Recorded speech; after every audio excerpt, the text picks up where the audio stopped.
Looks like we're back here again. Huh? Traveler? Are you hearing voices again? Ugh. That's kinda spooky. Are you sure we don't want to come back in the morning? Vache? Vache! Hey, why are you still walking towards it? Huh? Hang on. Paimon can kinda hear a voice. It's calling for Vache, right? Hey, Traveler! Stop walking! Come on, wake up!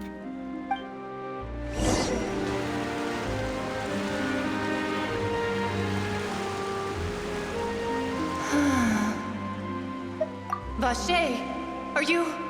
my dear Vache? No, wait. You seem to be someone else. Do you know Vache? Do you know where my love is? Wait. Who am I?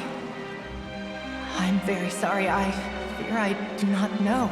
My memories feel like they have been washed away like a flood. So many fragments dissolved amidst the tide, never to be recovered. How much have I lost? How many things that I once held dear while on land have I since forgotten? Yes, that is what I was once. But now, I am but the consciousness of one who is lost, therefore. I do not know how I came to be like this either. I only vaguely remember being covered in light blue water, and then all grew dim. I also remember going to many places. I loved adventure, loved exploring places of peril. No matter where I went, Vache would go with me. I knew how dearly he loved me, and I also loved him equally as much. But now, we can no longer go back. The pain of such parting, I never knew how heavy it could be.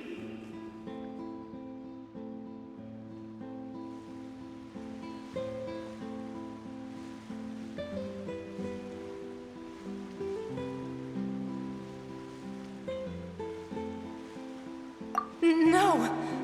Our reunion no longer has any meaning. There is no way for us to create any new memories. The thought of me gives him no succor. So let it lie forgotten beneath the waters. If you meet Vache, tell him not to look for me. Tell him to move on. That is the only thing I still remember. Perhaps that is so, as I was submerged in the waters, losing consciousness. His eyes were filled with such sorrow, such longing. If only I could have comforted him, told him that I did not suffer. Indeed, I had felt a great warmth.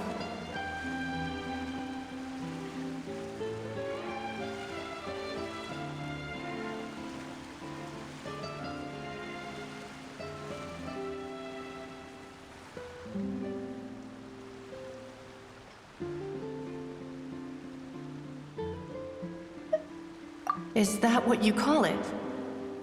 Dissolving? If anything, I consider it a form of release. It was a state of neither fear nor frenzy, with only an endless peace, like the water's still surface. I could also liken it to being a thirsty person who drinks water for the first time, and only then sees how they have lived for so long in a world of endless... I think I hear your companion. It's time for you to go, I think. Farewell, then. I am glad that you were able to sense my presence. Remember, if you see Vache, tell him not to seek me out any longer.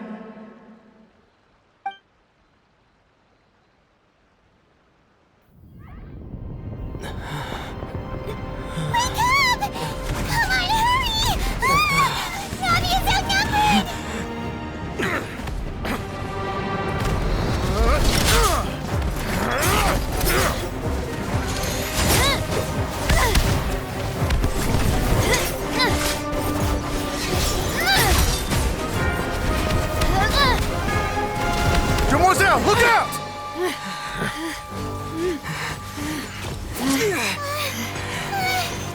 Dear God, it's a whole army of Gardamex.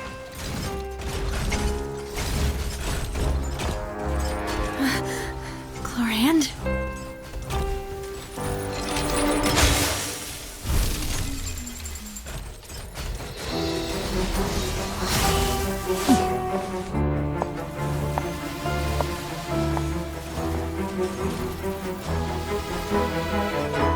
Quick, now's our chance!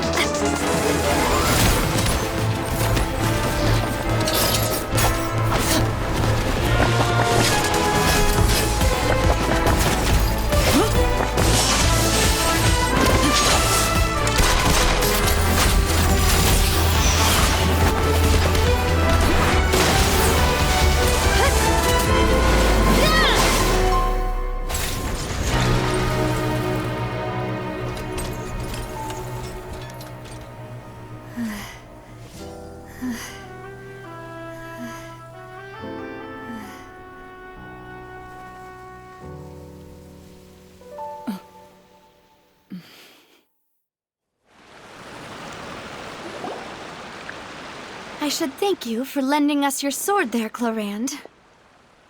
But before I do so, could you explain how you managed to show up here? I followed you. It seemed to me that danger has followed you more closely as of late. I believe that following someone without their knowledge is actually called stalking, is it not? Mr. Callus's last wish was for me to ensure your safety, and I will not betray his trust. He would do the same, were he alive today. Do not speak of my father! Sorry, demoiselle. I was not strong enough. Thank you for your aid, Miss Clorand, but do keep an eye out for your manner of speech. I believe we all wish to avoid unnecessary emotional harm. Sorry, I did not consider your feelings. Whatever. What else do you know? How did you come to the conclusion that I'd be in grave danger? I doubt I know much more than you, but I believe that the mastermind behind the serial disappearances is very powerful. Your performance tonight will almost certainly attract their attention. I'm sure they've known about me. To be honest, I'm shocked it's taken them this long to act against me. And what about these Gardamex? I thought only those associated with the Maison Gardiennage could control them. None of these mecha have serial numbers. I was sure to check a moment ago. They are not the ones used by the authorities to enforce the law. I can only conclude that some powerful or wealthy party must have obtained them via illegal means, deploying them as a private force of sorts. What? Your point being that they're out of Spina di Rosula's league, then? Yes. Be careful, and do not act rashly. I will continue investigating no matter what. We will bring the truth to light. That's my father's true last wish. Regardless, thank you for your help today, Clorand. But if you get any ideas, tell me first. I don't much appreciate being followed. I do not think that they'll strike again anytime soon. So I shall stop following you. Good day, all.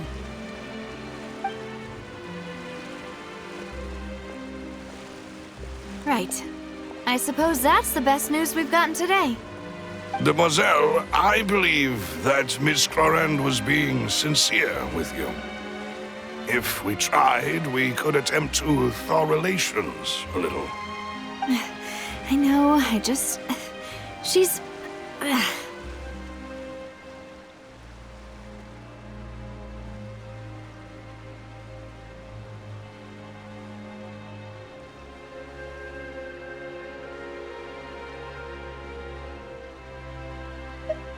Oh, thank goodness! Paimon thought we were done for! Those Gardamex came out of nowhere while you were unconscious, and Nadia and her gang saved us!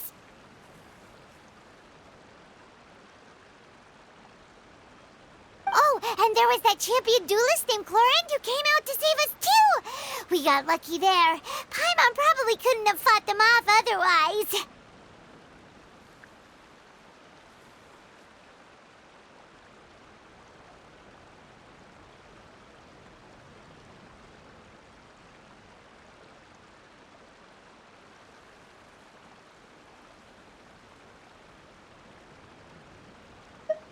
Oh, come now. Forget all that polite talk. That That wasn't really a farewell meal we had back there. Not for me, anyway. In truth, I hope that every meal we have together shall be a victory feast. As such, we're still partners. There's no need to thank me. It will take 50 years for me to match Demoiselle's magnanimity. If it were me, I would have joined the Spina di Rosula on account of her goodwill long ago. All right, you two. That's enough. Actually, Navia, how did you know that we were in danger? You sure did show up in the nick of time. Well, to be honest, you're the one who tipped us off, Paimon. Huh? Really? Paimon contributed somehow? Cool, Paimon's even more amazing than she thought! Yes, all thanks to you grabbing my drink by mistake. How did that help? After we parted ways, I was on the way back to one of our bases when I suddenly thought of what you said. That the Fanta tasted kind of salty and icky.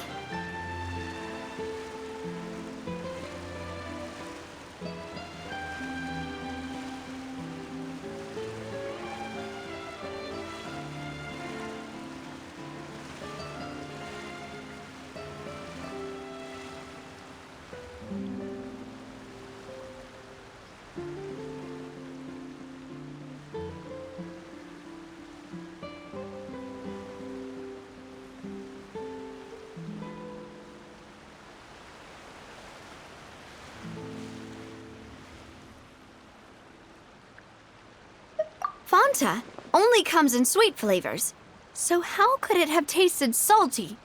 The color of the drink, if I recall, had also been a bit off. So the Fanta had been spiked with water from the primordial sea? Yes.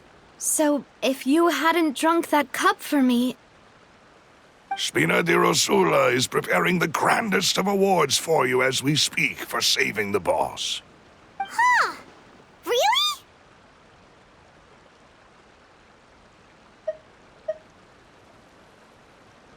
I sent people to Hotel de Boer to investigate, but whoever did this left no trace at all. That's when I figured out that you might be in danger and hurried here as quickly as I could. But why would they go after us too? All we did was defend Linny in court and help clear his name. Ugh, now we're caught up in this mess too, aren't we?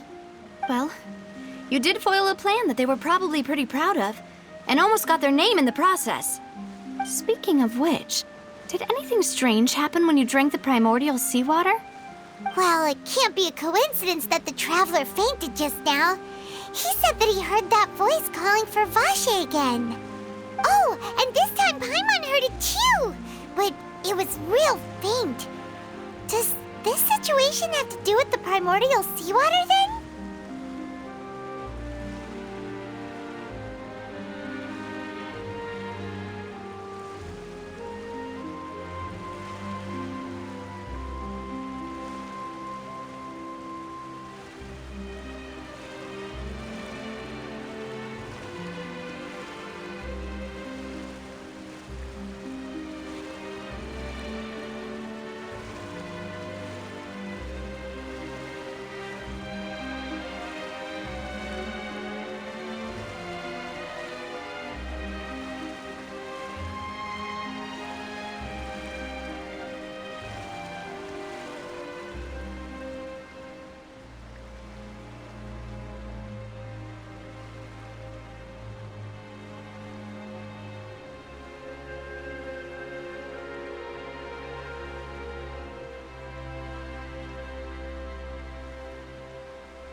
Does that mean the primordial seawater raises someone's sensitivity to hydro when it's used on people who are not from Fontaine? That doesn't sound like too much of a bad thing, to be honest.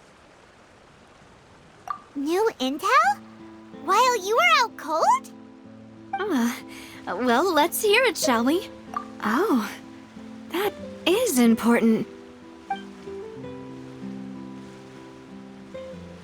Vache.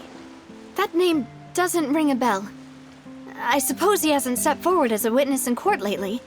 Since he saw that young woman dissolve, he was at least at the crime scene. But he never gave testimony or any information regarding people dissolving in the primordial seawater. Could he have been threatened?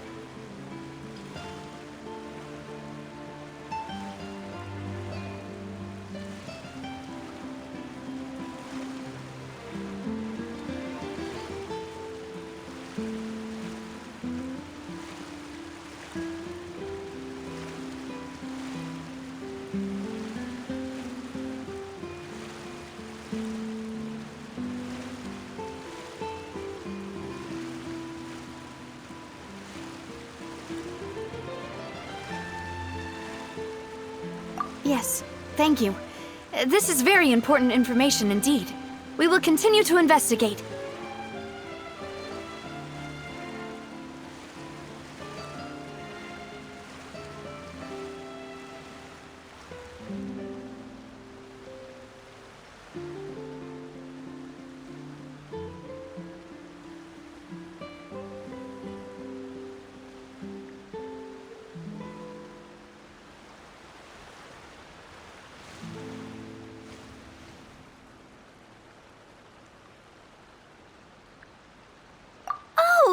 You mean you'll help us investigate? Well, you did say that our farewell meal didn't really count.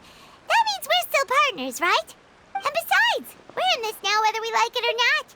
You're not gonna let those people who targeted us get off the hook so easily, are you, Traveler? Demoiselle, do try not to look quite so pleased. You are the face of Spina di Rosula, after all. You talk too much. Well, in that case, let's head back to one of our bases, shall we? I'll arrange accommodations for you. We also have some plans to go over, and hopefully we can deepen our bonds as partners. But we'll take that one step at a time. Don't worry, you two. With us around, our base is definitely secure.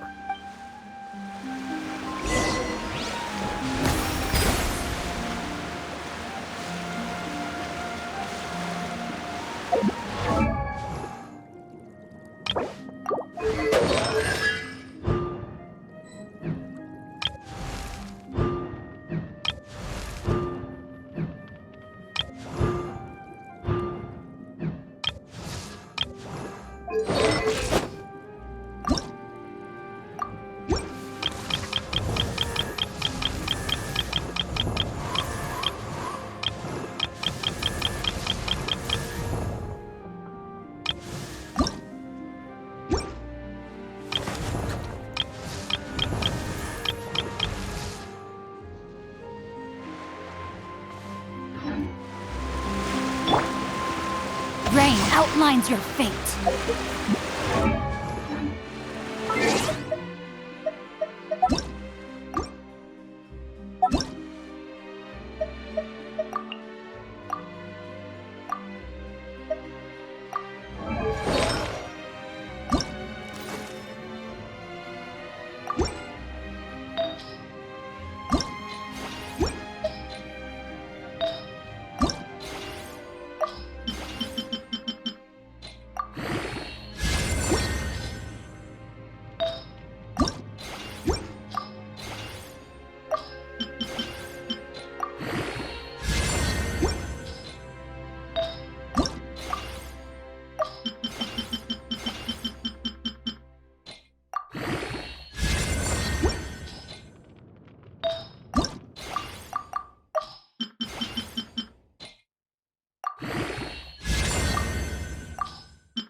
Time to act.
Ignorant.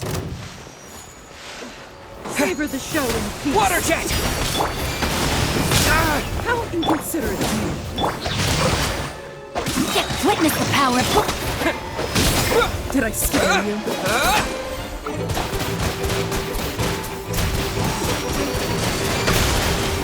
Water jet!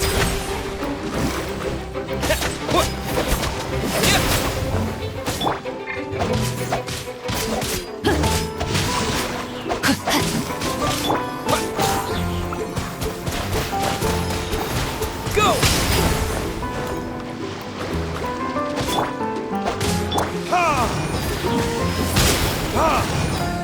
Teamwork is true!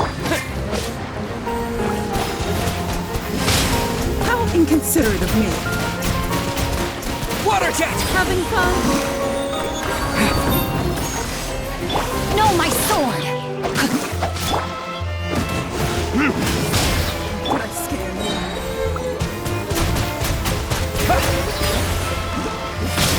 How inconsiderate. Yeah! Impossible.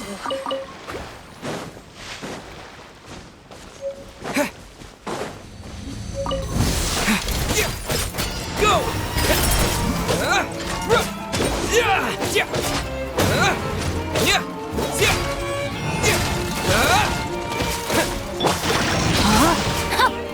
Time for retribution! Water jet!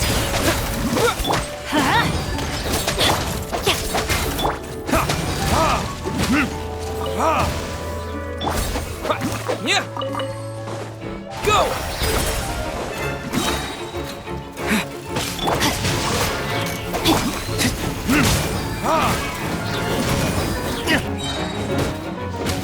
Verdict is...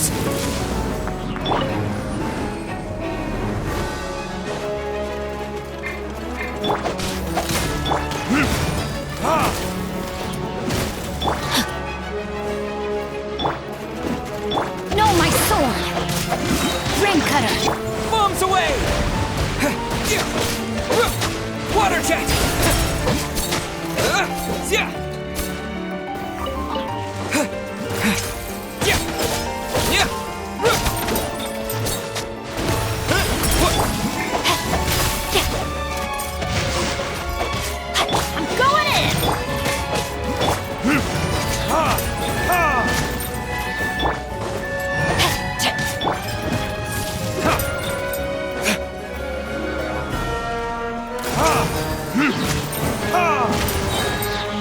Time for retribution! Go!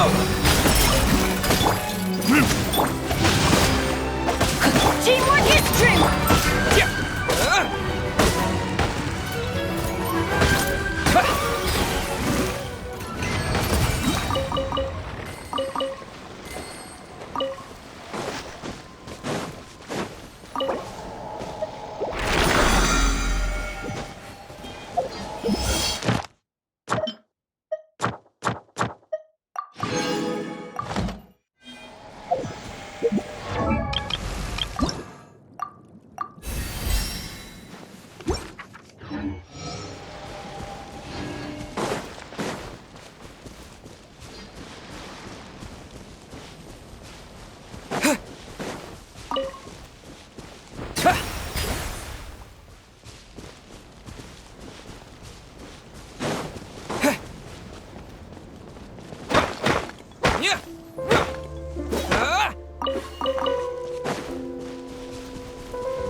It's right up ahead, but let's make sure we weren't followed first.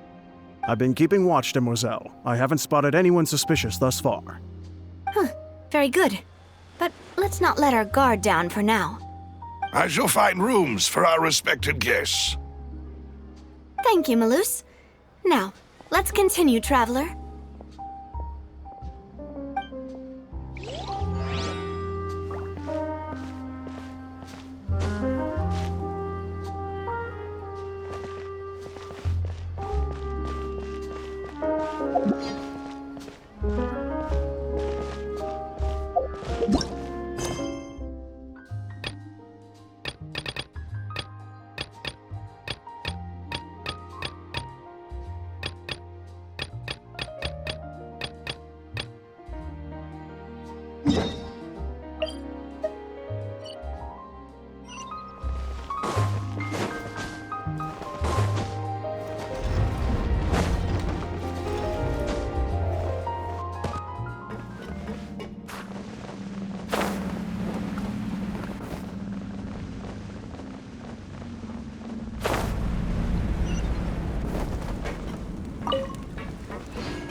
Go!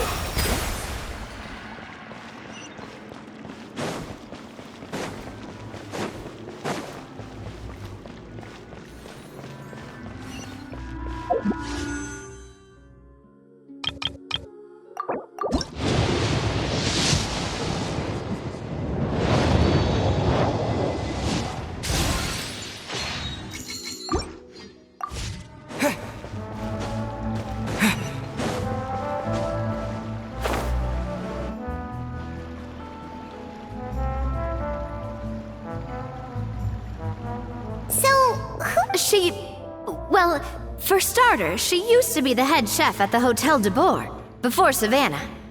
She recreated the legendary Gâteau de Boer and restored the restaurant back to its former glory.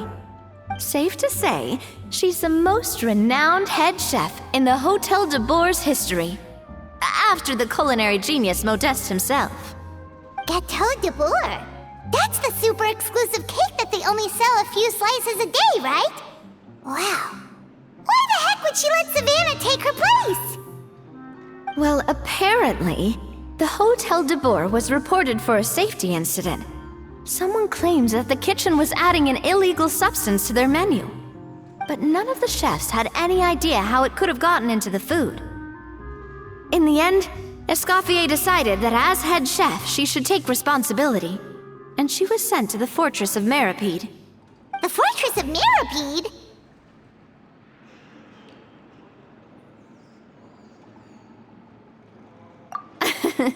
Well, you're right. The quantity of the substance they found was fairly minimal.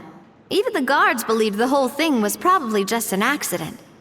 Escoffier didn't have to stay in the fortress for long, but still, by the time she returned, the role of head chef had already passed to Savannah. So that's what happened. Paimon still thinks it's really unfair. Even though Escoffier is no longer head chef at the hotel, she's still well respected by the staff. So, I'm guessing what Monica wants is for us to convince Escoffier to try and negotiate with Savannah on the staff's behalf. Oh, Paimon gets it! Monica wants Escoffier to come back and kick Savannah out. It's simple. If the new head chef is stressing everyone out, then the solution is just get the old one back. Well, about that. You thought cream of mushroom soup was ready to serve after 3.5 minutes on the stove. You'd have had more sense serving hot water with ice cubes. At least then you wouldn't have wasted all this perfectly good cream and mushroom. What do you say, Hilaire? I'm sorry, Cream. I'm sorry, Mushroom. As you can see, Escoffier is that kind of chef as well. You have to leave it on the heat for long enough to allow those flavors the chance to come out. Don't be fooled by the aroma when the water first starts to boil. Got it? Yes, Chef. Then go back and do it again. The customers are still waiting. Remember where you went wrong and don't repeat the same mistake twice. Yes, Chef.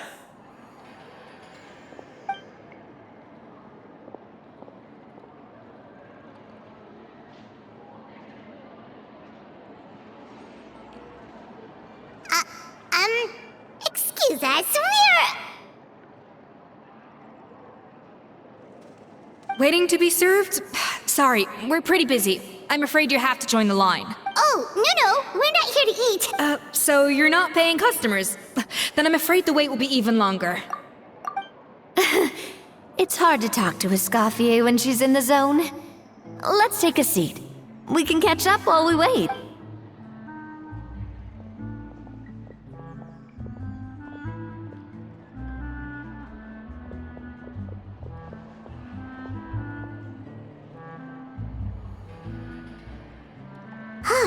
Looks like the rush hour is finally over. Is it always this busy here? These days, yes. I'd say business has tripled since Escoffier joined as temporary head chef.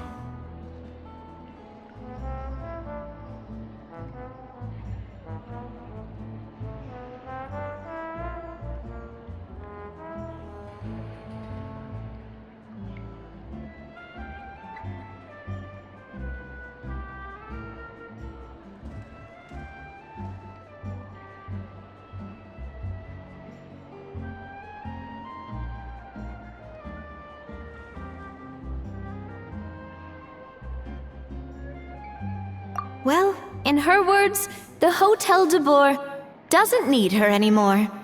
It doesn't look like she's got any plans to go back. I guess I'll be heading off then. Wait, take these home with you. We can't serve them now, and there's no sense in letting them go to waste. Oh, thank you, Chef. For what? Like I said, I just don't want them going to waste.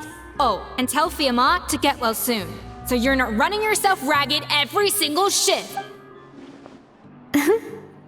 Fiamma. That's the second time we've heard that name. Who is that again? He's the chef that fell ill from stress. Hilaire is his son. And with Mom stuck at home taking care of Dad, he decided to pick up some work to help pay the bills. Escoffier knows their situation, so she's been making some extra food every day for him to take home. Hey, I heard that, Navia! I've told you before, no one's making extra food. Hilaire is making blunders in the kitchen, and I can't serve his failed dishes, so he might as well take them home. Yeah, failed dishes that just so happen to be nutritionally complete every single time. So you two must be the world-famous traveler and his companion, Paimon. Yes? Is there something I can help you with? Oh, so you know us already. We'll skip the introduction then. We're here to talk about Savannah. Oh, I certainly am. The Spina's headquarters are right next to the tavern. And I've lost count of the number of times Navi has come to pester me about it. But I don't work for the Hotel de Boer anymore. And being ex-head chef doesn't give me the right to interfere with that business. Besides, I'm the one who persuaded Savannah to take the job in the first place. What? Well, she was a much gentler person back then. A little timid even. She wasn't at all confident that she was the right fit for the role. That's hard to believe. Are we definitely talking about the same Savannah here? Honestly, I do wonder if she's just emulating me. I mean, I'm not the most pleasant head chef to be around either.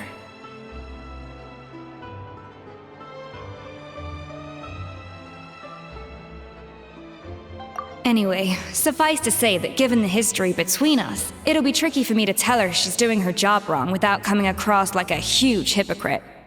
Fiamma and the others probably think that Savannah gets it all from me. I wouldn't be so sure about that, Escoffier. Look at this note we got from Monica.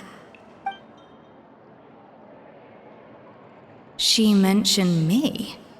Whatever shortcomings you feel you have, it looks like Monica still trusts you. As for the others, well, how can you know what they think unless you ask them? Monica. Plus, it's not like we're asking you to storm in there and raise hell. We're only in the initial phase of our investigation. All we're trying to do is get the other chefs to open up to us. Oh, Monica. Oh, Monica! Escoffier? I can't believe her! Powdered sugar is supposed to be applied sparingly. Look at all that on the wrapper. It's thicker than the sole of my shoe. Unbelievable! I won't stand for this. She has to learn. Come on, we're going. Wait, so now she's,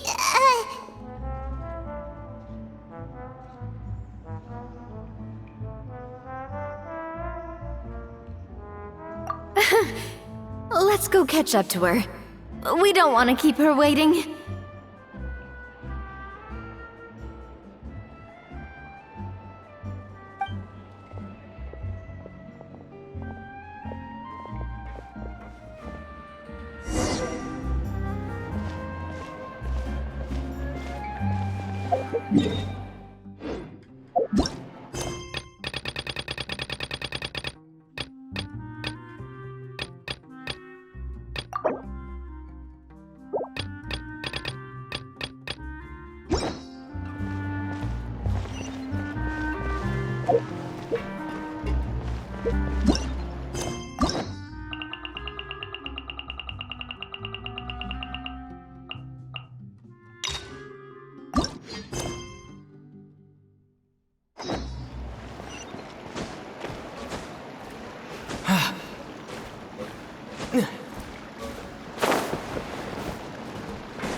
Wait, she looks like...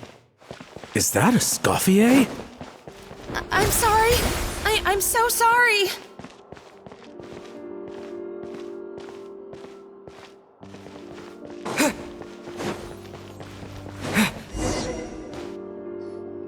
I'm sorry, I'm so sorry. I messed up your order.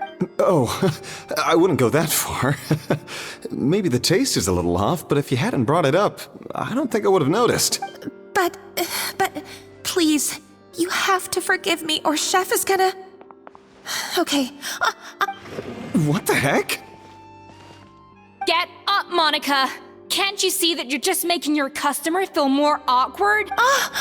Escoffier? If you want forgiveness, then do what any self-respecting chef would do. Make the dish again.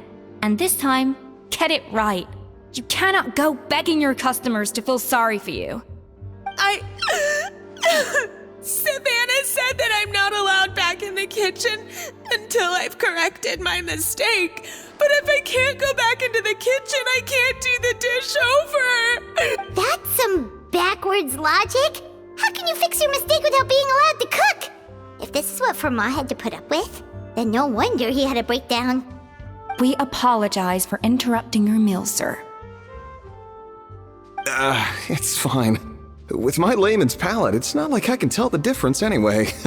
I was actually quite enjoying my meal until she appeared out of nowhere and started apologizing. Gave me a bit of a fright, to be honest. Oh, well, it's because Chef Savannah tasted a bit of the leftover soup from my pot and then threw me out of the kitchen. Gosh, that's pretty strict. Has she always been that way? I don't recall things being like this when Escoffier was head chef here.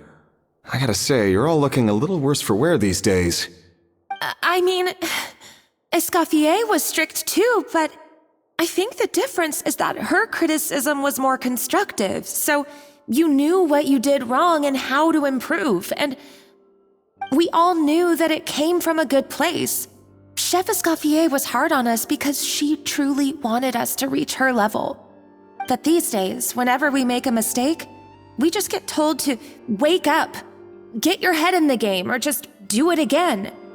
And it's only gotten worse since word got out that Chef Escoffier had started working again in the Fleuve Cendre. Monica, you don't need to call me chef. I'm not the boss here anymore. Yeah, but through no fault of your own. What happened back then, that wasn't on you, and all of us know that. That banquet was a huge event, and so many staff were involved every step of the way. With so many moving parts, there's no way of knowing how that Lumiline ended up in the food we served. Lumiline? What's that? A new drug from the Fontaine Research Institute, produced from an extract of the Lumitoile. Apparently it sharpens the senses, so they used it to treat people with impaired responses to stimuli. Oh, yeah, I've heard about that. They found out you can use it as a flavor enhancer since it stimulates the taste buds. Makes things pretty addictive. They also found that overuse can have mood-altering effects, and even lead to nerve damage. So it quickly ended up on the guards' list of controlled substances.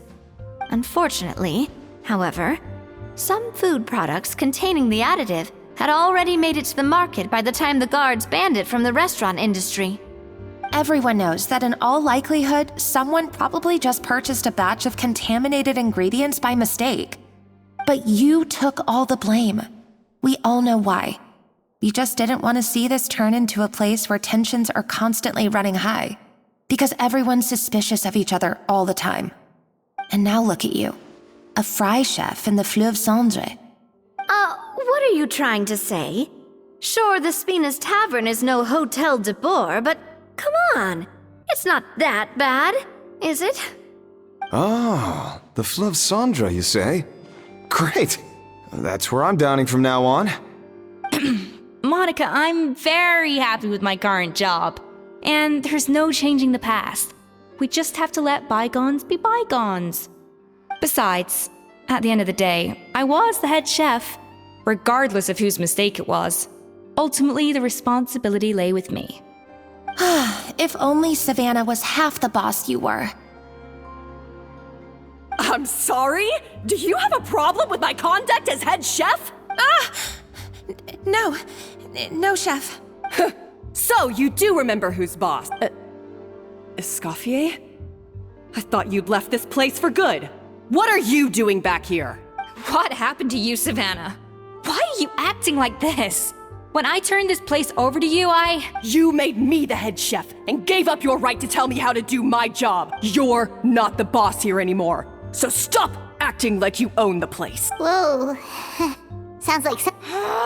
My God, have you grown a temper since I last saw you? Have you put even half the amount of energy into improving your cooking skills? Or are you still using the Pluie Lotus as an off-brand markup, thinking no one can tell the difference? That's none of your business! What happened to not storming in and raising hell? Ho ho! I was not expecting to see something this spiteful. Huh? Fanasium? Aye, miladies. Might I make a humble suggestion? Given that we have ourselves a tête-à-tête between chefs at the Hôtel de Bord, I dare say it would be de rigueur to settle this the traditional way. The traditional way? That can only mean one thing. That's right. I'm talking, of course, about the tradition established by Modeste himself. The cooking contest! According to legend, the founders of Hôtel de Bord, Modeste and Savelli, used this method to resolve all of their disputes. Everything from petty arguments over next week's menu to disagreements over the strategic direction of the restaurant. The cooking contest would decide who had the final say. It sounds like they had a lot of free time on their hands.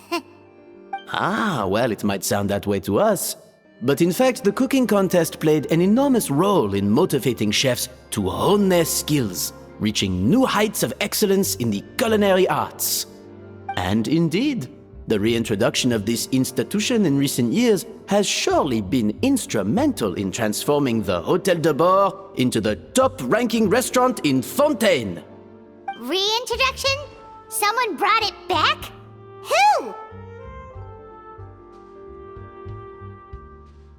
What say you, Escoffier? Surely you of all people won't back down from this challenge. It was you who put the rule in place, after all.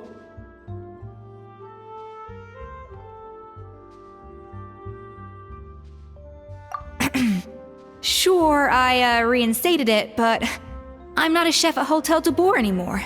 Isn't this bending the rules a little? I see no issue as long as both sides agree to the terms. We could simply treat it as an exhibition of sorts. Savannah, any objections? Exhibition. No. If we're going to battle it out, let's put it all on the line. If I lose, it's up to you what happens to me. I don't want anything to happen to you. But if you lose, you hand over the Codex de Bord to me. What? The Codex de Bord?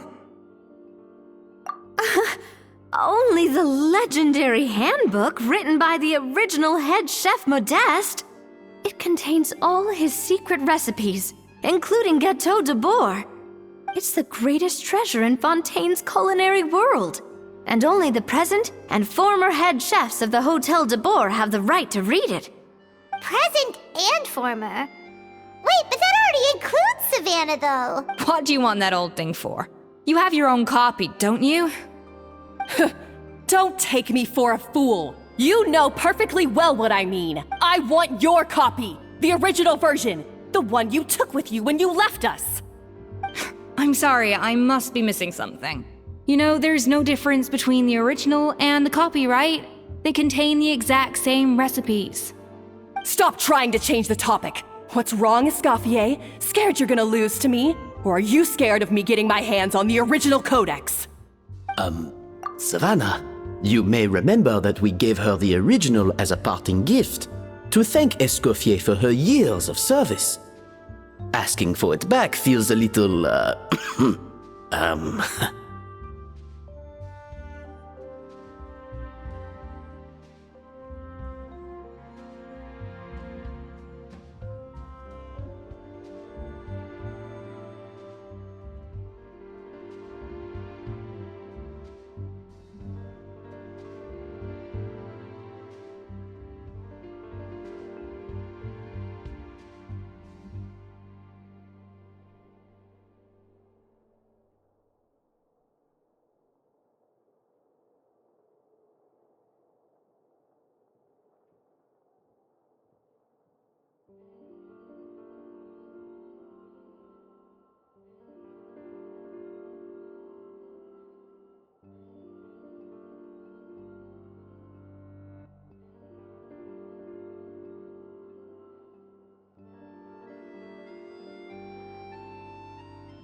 Oh, I'm sure it won't be an issue, as long as both sides agree to the terms. Those were your words, weren't they? And as for the contest itself, let's make it a bake-off. Gâteau de boar, per the recipe in the codex. Well, Escoffier, you against me. Are you in or out? You sound surprisingly confident. Alright then, let's see how much you've actually grown. I hope you surprise me, Savannah. I'd hate to find out that all you've learned after this long is how to chew people's heads off. Believe me, I'll show you. Escoffier, are you sure this is a good idea? You accepted her terms a little hastily. Oh, it'll be fine. Let's head back to the Fleuve Cendres so I can get prepping.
So, this whole bake-off thing kind of came out of nowhere. Was it really sensible to just go along with it? Well, I got a sense that she's holding something back. But we chefs always express ourselves in our cooking. So if she won't talk, this might be the best way to find out what's really going on with her. Huh?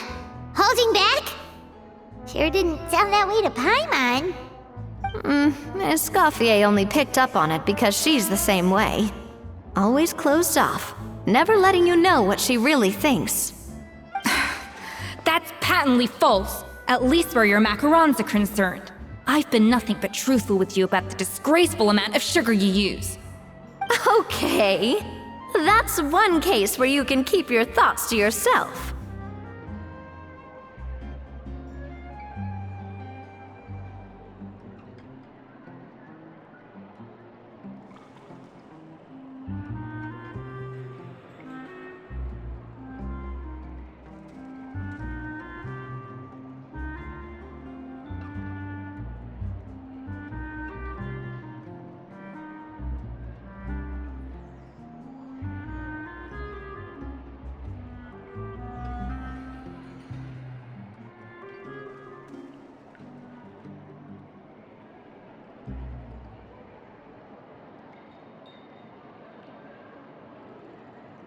Oh, that? Well, it's not so much a recipe book as a diary of Modest's adventures.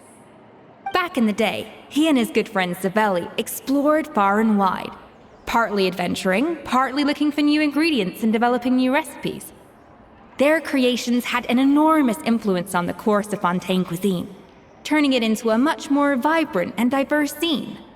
For instance, legend has it that the original Gâteau de Bourg was made using a special secret ingredient that Modeste discovered on one of his adventures. So rare was the ingredient that they could never make more than 16 slices of the cake per day. But everyone who tried it claimed that it was one of the most blissful and invigorating things they had ever tasted. Modeste and Savelli went on to found the original Hôtel de Bourg, which catapulted them to stardom in Fontaine's culinary world. Especially Modeste.